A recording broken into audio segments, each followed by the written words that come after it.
2. Welcome back, WNST, Towson, Baltimore, and WNST.net. Baltimore Positive rolling around this week. We were in Catonsville at Jennings Cafe with Sarah Heminger, a thread on Thursday. Friday, Ben Jealous joins us at State Fair for some chicken and waffles or a Chesapeake crab cake Benedict, which I'm going to be enjoying. And then, of course, next week we have on Thursday, back down at Fadley's, City Council President Brandon Scott will be talking all things Baltimore Positive. The most Baltimore Positive thing that's happened this week was a Ravens victory, 59-10 in Miami. The Arizona Cardinals, who many think are the second worst team in the National Football League, coming in after a tie and snatching a tie out of the jaws of defeat from the Detroit Lions. Dan Manucci's been doing radio out in the Valley as long as I can remember when he wasn't quarterbacking. He is the co-host of Calling All Sports with Rock and Manucci on Fox Sports 9, 10, and QB Manucci out on Twitter. What's going on, QB and Manucci? How's QB Kyler doing, huh? Oh, Nestor, always great to talk to you about that. Kyler Murray, I got to tell you what, I think the kid might have some potential, Nestor, after it's all said and done. So, watching this young man the first three quarters in that game, and I don't know if a lot of your Baltimore fans or the Baltimoreans, what do you call the Baltimore people? Baltimoreans? What do you call them back there? Well, if you like us, we're Baltimoreans. Okay. If you are from here and you want to instill self-doubt, you call yourself a Baltimorean. So I have been a Baltimorean many times in my life, yes. So Baltimoreans would be the word. Phoenicians is what you are, right? You're a Phoenician. Yes, we are Phoenician. Baltimore. Well, for my folks, I know they're from Baltimore. Is it Baltimore or Baltimore? I just always get lost in that whole thing. It's sort of like thinking like late night coming out of Scottsdale. If you had to be Baltimore, that's all you have to do. Yes. It's just interesting, Nestor, watching this game, as bad as it was for the first three quarters, that's how good as it was the last quarter. And the young man, he can throw the ball, okay? He's got a very powerful arm. He runs like a 4.34. He's fast, and you'll see this when he comes into Baltimore this week, how fast he is, the escapability. He's got a big arm, but they have to give him throws initially where he's comfortable in the game. And I think that what Cliff Kingsbury, the head coach of the Cardinals, said is he tried to get a little cute, tried to throw a little bit too much at this Detroit Lions team. And I don't think that Kyler Murray was really ready for that yet. I mean, he was ready in his own sense, but I think what happened is when you play these preseason games, and Nestor, trust, you and I both know, preseason's like second or third gear, well, all of a sudden, the lights go off, and you're in a real game. First game, it's like fifth or sixth gear for a lot of these guys. He's never performed in that gear, so he didn't know how this Ferrari moved going full speed. Well, finally, I think he kind of figured out the gears, when to brake going around the corner, when to open up down the down straight, till that fourth quarter. I think it was pretty much speed of the game, and then Cliff Kingsbury kind of backing off the plays and giving him stuff that he's comfortable with to get him in motion and get this team in motion. Yeah, you're a fascinating guy because you were like born into it when there was no football there, right? And the local guy, the whole deal. You've seen football come and really establish itself. And it took a long time, man. I mean, I sat out with my ass on those seats out in the aluminum when it was 120 degrees out there at Sun Devil Stadium with nobody there. And then the last 10 years with the Dome and with the Super Bowl and with Carson Palmer and everything Bruce Arians did. And we went out there 4 years ago and got run out of there, literally. In the year that Flacco got injured back in 2015. But I thought they kind of had it together. And then the Steve Wilkes thing sort of smacks of the old Bidwell, of the 80s and 90s kind of can't get out of your own way. It's kind of a weird period last year for sort of consumer confidence, I would think, for the Cardinals, that if we had something happen like that, that's very Orioles around here, we would say, that's not big league. I thought the Cardinals had sort of come a long way. Last year, it sort of set them back, I thought. Yeah, it really did. I'll say this, Nestor, and going to a 4-3 front from a head coach, Steve Wilkes, who came in and pretty much tried to put that 10-pound ball in an 8-pound hole. This team didn't really have the personnel to run a 4-3 front. They had a 34 front, which was built during the Bruce Arians era. And you stop and think about the coaches and the talent that came through. It was all based on a 34. So all of a sudden you got a 4-3 scheme, and you don't have 4-3 players. You're out of luck. The opposing teams ran up and down, literally ran up and down this defense, up and down the field, 32nd in rush defense last year. And then you got Josh Rosen, who you drafted. You thought was a pretty good pick, which I thought it was a very good pick.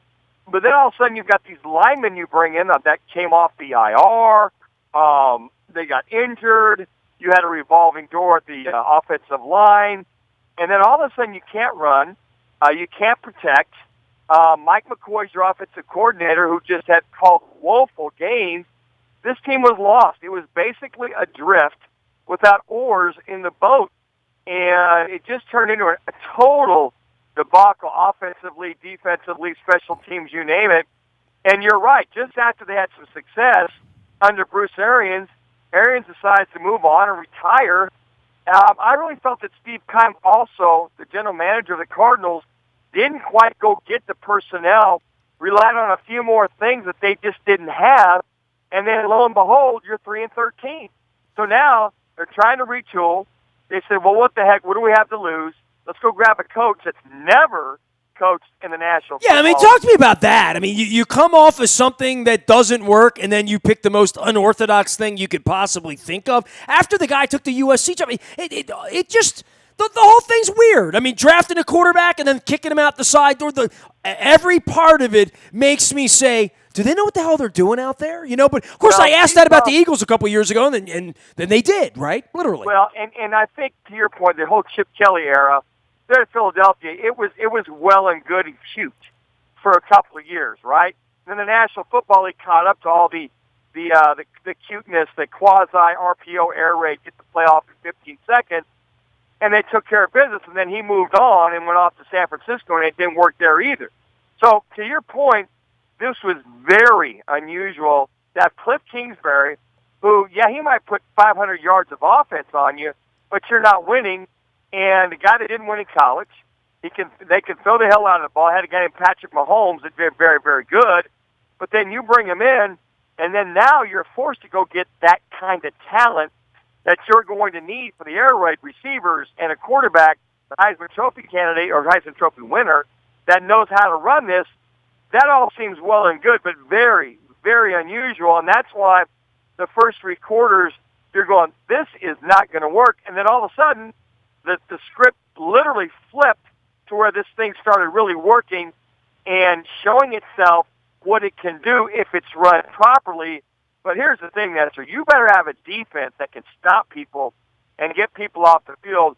That's why this week against your Baltimore Ravens is going to be a huge litmus test to what I call this experiment that Steve Keim, the general manager of the Cardinals, is putting together.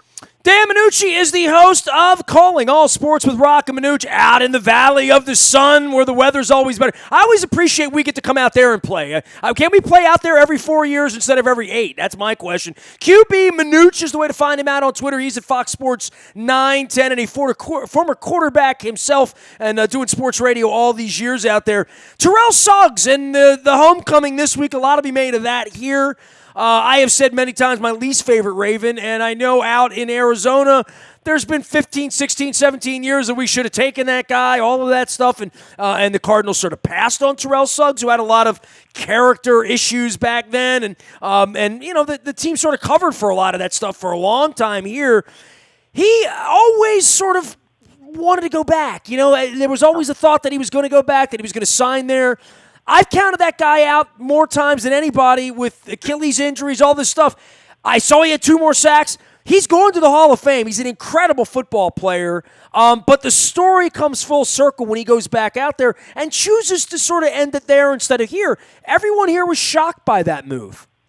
I was shocked we picked him up as well, too. And T. Sizzles, we affectionate on the Hamilton High School Husky Flash, who supports that high school team out there with new uniforms and what have you. I'm like you, Nestor. I was really surprised that he was going to sign, but to your point, he wants to retire here. He played really good for a 17-year veteran, and think about that, 17 years in the National Football League, 2 sacks. He created pressure on Matthew Stafford several times, and he still got some game left. I mean, he still got some gas in the tank. Is it at 80%? Is it at 90%? I'd probably say it's about 80-ish%. of what he's got left in the tank. But between he and Chandler Jones, I think you're going to see a good combination, and that's why these linebackers with Hicks and Walker, there's a lot of responsibility on their shoulders to make tackles when you look at, a T-Sizzle or Terrell Suggs and making his game even better. So they can cover for him when they need to. But I got to tell you what, Nestor, he was full go. Now, can he do that an entire season? That's yet to be seen. Well, we've seen this a lot after injuries and whatnot. The first 6-8 weeks, we saw that with Steve Smith. Veteran guys, that's what we see. I don't know that that's what we're seeing out of Larry Fitzgerald because much like a Ray Lewis or somebody, they're Tom Brady, Drew Brees the other night, it feels like there's no end to this. Fitzgerald's incredible. I mean, again, you're a kid from the Valley. You grew up out there. I guess Larry Nance was one of the first stars, and but there have not been generational stars out there. Not even a Randy Johnson, Kurt Schilling, Gonzalez, whatever, the Sons and Barkley and Dan Marley and whatever you've had. But Larry Fitzgerald stands above everything and is still doing it, and probably is good for another 100 yards this week here, right? It's interesting, Nestor. I was kind of going through my mind, what's left of it after many years of playing football. And, I think of generational individuals, and the first thing that comes to mind is, number one, Jerry Colangelo, who started Sure. the Sun, Frank Cush, who is the guru, at Arizona State University. But as far as players that kind of came through, Larry Fitzgerald, he's the guy. I mean, when you look at generational guys that came through, Larry's like the guy. We could think of Shane Doan with the Arizona Coyotes. If I go back to the Phoenix Suns, you could probably say Steve Nash, the way he was. But when I was growing up, you talk about Larry Nance, I talk about Connie Hawkins, he hit the Hawks as he came through. But that's a very good analysis that we have not had many generational guys. Larry Fitzgerald's just amazing, Nestor. I mean, he's 36, going on 25. I mean, the guy can catch, he can run. He makes those two catches, those two post-corner routes that Kyler Murray threw him were great catches. That got this team in gear. He only had one catch in the first half, so they will incorporate him much quicker in that Baltimore game. The problem, though, Nestor, is if you shut him down and you shut Christian Kirk and you can keep David Johnson at bay as a running back, then there's not much there that this offense can really rely on because of the porous offensive line, who now has got Jordan Mills coming in because they've had another offensive lineman going down. So when you look at Larry Fitzgerald, he is the go-to guy. He is the straw that stirs the drink, and he's also that motivational guy off the side. I mean, in the game, that's got to be intact for this team to be successful. Manucci, did you see Connie Hawkins play at the Madhouse on McDowell? I mean, don't lie to me. Tell me the truth. Brother, I was there. I've been there from the get-go, 1968, 6th, 7th, and 8th grade, the Madhouse at McDowell, watching the Hawks take the L.A. Lakers to round one of the playoffs, and they go up 3-1 on Wilt Chamberlain, Jerry West, Gail Goodrich, and the Lakers come back and beat the Suns 4-3. The Lakers go on and take on the New York Knicks and lose in that championship. Are you trying to quiz me right now? You know what? I have only set foot in there one time. Here's the truth, okay? I fly into Phoenix, and when you fly in, I grew up going to the Capitol Center, right? For Bullets, for Capitals, for concerts, my Rush concerts, all that stuff back in the day, right? So when I fly in, it's the building that looks the most like the Capitol Center, which is gone, right? It has that slanted roof when you come in, and I've only been in there one time in my life. I was in there. I just did the set list check here. July 8th, 1998. It was about 118 degrees in Phoenix that day, as you can imagine, on July 8th. And I saw Pearl Jam play a full set at the Arizona Veterans. I think I still have sweat rolling off of me from that night 21 years later, opening with Corduroy and Hail, Hail. Oh, what a night that was. So, yes, I've been there once, but I saw Pearl Jam. These old arenas and the old Sun Devil Stadium where I saw a Super Bowl and I sweated out. The dome is different, but, it's also sort of cushy out there. I almost saw Garth Brooks out there, and I thought, do I really want to go to a big blimp and see Garth Brooks or Rolling Stones? You know what I mean? It's funny you bring up. We call it the big toaster. We call it State Farm Insurance Stadium, whatever we call it. By the way, it's funny you bring up the Coliseum.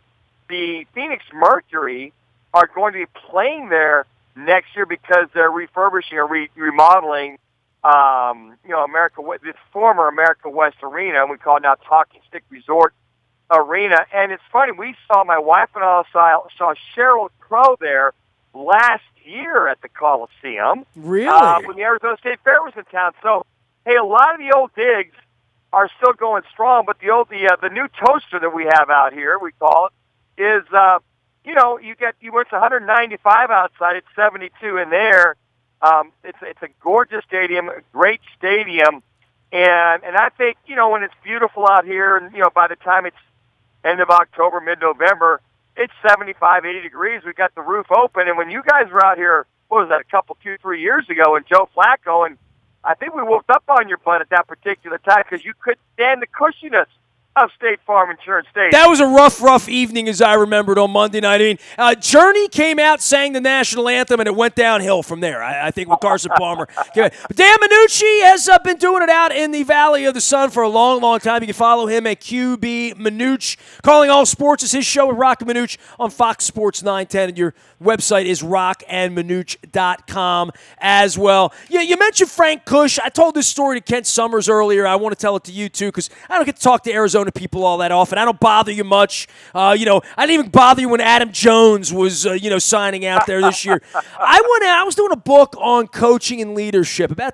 11 years ago, and I was trying to reach the people who had Baltimore connections, who had ever coached in Baltimore, and would have philosophical things to say about how they got into coaching, how they became a coach, how they became a leader.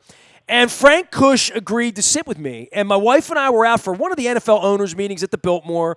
I'm out there watching the Cubs playing the Padres, and out in Tempe, and up at Talking Stick where they have those two beautiful baseball facilities up North Scottsdale. So I'm out there. So I go to Frank Kush's office, which is in the Sun Devil Stadium.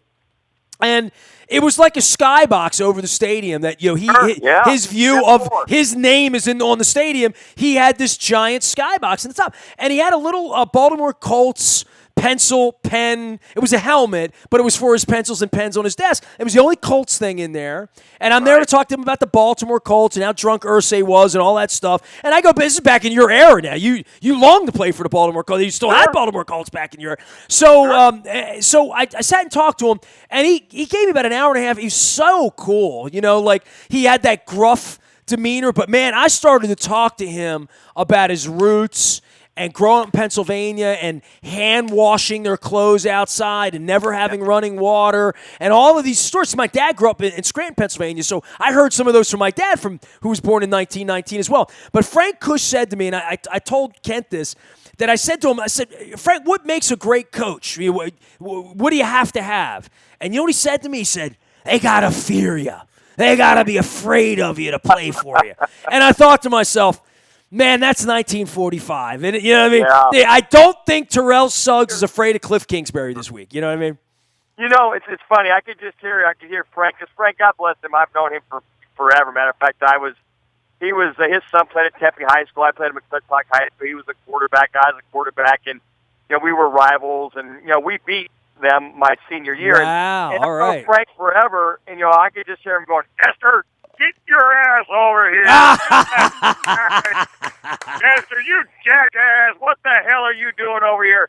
But Frank was such a total opposite off the field of where he was on the field. Matter of fact, it's funny you mentioned that. When I got let go by the Buffalo Bills in 1981, I was hoping to get picked up by the Colts because Zeke Bratkowski was his quarterback coach, offensive coordinator, at the time, and Zeke and them, I'd have loved to got picked up. Matter of fact, you guys picked up David Humm, who also got cut the same day that I got cut in Buffalo. So some would say we took a gamble on Art Schleister, too.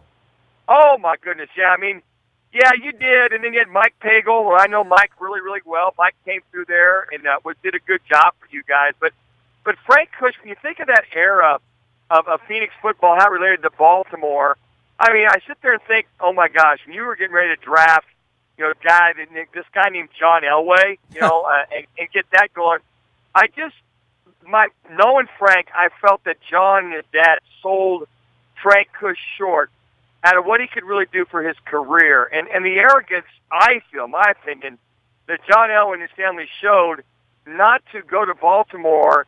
And because in those days, as I got drafted in 1979, right, Nestor? You would never think about not going to somewhere when you got drafted. So that 1983 era kind of changed a little bit of that. But, boy, I think of the great coaches and playing there when my rookie year in 79 and 80, when Greg Landry was backing up Burt Jones and Burt Jones was quarterbacking. And, I mean, what a great era to go to that stadium where Johnny Unitas and Raymond Berry, went up and down the field. I mean, as a kid growing up in Arizona, that nostalgia was, I dreamed about that every day as a kid growing up. And to live it and to finally have football back in Baltimore was great to see. Well, I'll tell you what, man, it has spanned the eras. I mean, bringing up Cush in Arizona and, Todd Heap. And, I mean, there's just a lot of connections. Hey, Marvin's waking up in that building at 6:30 every morning and keeping Herm company, right? I mean, I'm trying to get Marvin on the show this week, and he, tells me he's got a job. And I'm like, what are you doing, Marvin? I mean, I thought you were going to put your feet in the water out in Scottsdale. Marvin's messing around with Arizona State, right? He and Herm are having a good time out there, right? In Frank Cush's old office, no less, right? And here's the thing. Nestor. You got Maui, you got Marvin, you got Danny White, a few of them that are quote-unquote wink-wink consultants for Arizona State University, helping Herm Edwards or being extra eyeballs on that team because, see, those guys cannot coach or say anything when they're on the field, but when they're in the meetings at nighttime, they can consult or talk to the players off the field. But it's kind of like what Nick Saban's doing at Alabama, what Lincoln Riley's doing at Oklahoma, what all these guys are doing with the 25 to 30 different coaches, whatever capacity they are. I mean, look at Al Luganville. Al's back there as the quote-unquote recruiting coordinator for Arizona State University, which I really love because it gives so many experienced eyeballs, a chance to talk to these kids in order to get ready to go to play pro ball. For, that outstanding linebacker and say, hey, Marvin, Coach Lewis, what's it like to play for the Ravens? What is it that Ozzie Newsome did back in Baltimore that would make me want to play for the Ravens? I love that about college football right now. So the tentacles for Baltimore, whether it's the Colts or the Ravens or, Maryland, University of Maryland, by the way, what a great victory that was. Huge. They got a real quarterback. That matters. Oh, but, I mean, it's just the tentacles of that fraternity that comes out and about, which affects so many schools, specifically Arizona State University. I just text Marvin, told him his ears are burning because we're talking about Frank Kush. I got to get him. We're putting Brian Billick in the Ring of Honor, my partner on behalf of Living Classrooms in a couple weeks. So I'm doing a whole bunch of sort of fraternity, old school thing. And, we have a hell of a legacy here, right? And now there's Lamar Jackson. You're a quarterback. You tell me how a quarterback's going to seek contact from a linebacker and stay healthy in this league. Yet he went out the other day and threw the football, which is the next test, right? That's going to be the test for him, that if he's going to be a successful quarterback in this league, he's going to have to throw the football.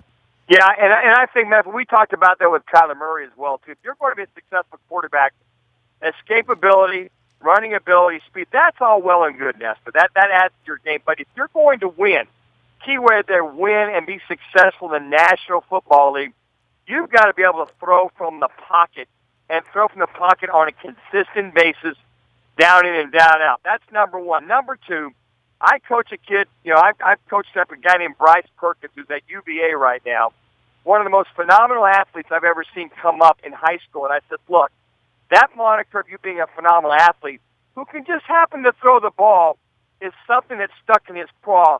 He wanted to be known as a phenomenal quarterback that happened to be a good athlete. And I think that's where Lamar Jackson is right now, is if you're going to be taken serious as a quarterback, you got to be able to throw. All the running is all well and good. But I think what's stuck in his mind when he says something like, hey, not bad for a running back to throw for 5 touchdowns against Miami, I think he now understands that if he's going to be a top-notch quarterback, he's got to get rid of that top-notch athlete running quarterback and be a legitimate quarterback And I think he's got a chip on his shoulder, Nestor, No, to he say, does. I can do this as a quarterback. Dan Manucci's been doing it as a quarterback. QB Manucci. There's a way to find him out on Twitter. Calling all sports with Rock and Manucci. Heard out in the Valley of the Sun at Fox Sports 910. Give our best to Adam Jones out there, who's at least in some sort of a pennant race. At least you got that going on out there. We are in the race to last place around here, Manucci. So that's just where it is. But, hey, appreciate the visit, and it's always great to catch up. We did the whole gamut here. We did Connie Hawkins, Pearl Jam, arenas, reconstruction, football, baseball. Really good to have you on. It's always a pleasure, Nestor. I'm disappointed we didn't go down the Doobie Brothers or Earth, Wind & Fire or Eagles. And, by the way, I'll leave you with this, Nestor. My very first concert at Diablo Stadium, circa 1973, Blue Oyster Cult, REO Speedwagon, and the wrap-up band, the Doobie Brothers. I left you with that, and I didn't know what that secondhand smoke stuff was at the time, but now I understand it's legit. It's legal, but here's the deal. At Diablo against the Rocks, I mean, that must have, created an incredible sound in there, right? It was like the Red Rocks outside of Denver, Colorado. It was absolutely best. And by the way, for your listeners, that's when the Doobie Brothers had 2 drummers and not just one. And they weren't the only doobies that were being passed that day, too. So, Dan, take care of yourself, buddy. You got it. Dan Manucci, QB Manucci. The way to find him out on Twitter, calling all sports. He's been doing it out there since he was quarterbacking in Tempe as a younger man. You can find me out in the Buy at Toyota.com Audio Vault 24 hours a day from anywhere in the world on your mobile device by downloading the TuneIn radio app. We come in crystal clear from anywhere, including Phoenix, because I've listened out there myself. The mobile thing has made us bigger and better. Baltimore Positive is making us bigger and better. Whether it's Ron Shapiro, Dick Cass, Reverend Al Hathaway this week, or coming up, Sarah Heminger from Thread at State Fair on Friday. We're going to have Ben Jealous. We're going to be with Sarah at Jennings on Thursday. Come get a Jennings burger with me. Delicious out there. I had the lasagna last week. Tremendous. Next week, we're at Fadley's. We're going to have a crab cake down there with City Council President Brandon Scott. That's Baltimore Positive and BaltimorePositive.com. Nothing more Baltimore positive than the Ravens start. Nick Boyle will be joining us at Adams Jeep. We're going to show his soft side. We're going to swab for the Bone Marrow Registry. We're going to talk about skateboarding in northern New Jersey. And hopefully we're talking about the 4-0 Baltimore Ravens by then. Yeah, hopefully. We do play the Browns in there. That's an easy win, right? We are WNST.net, AM 1570 and WNST, Towson, Baltimore. And we never stop talking Baltimore sports.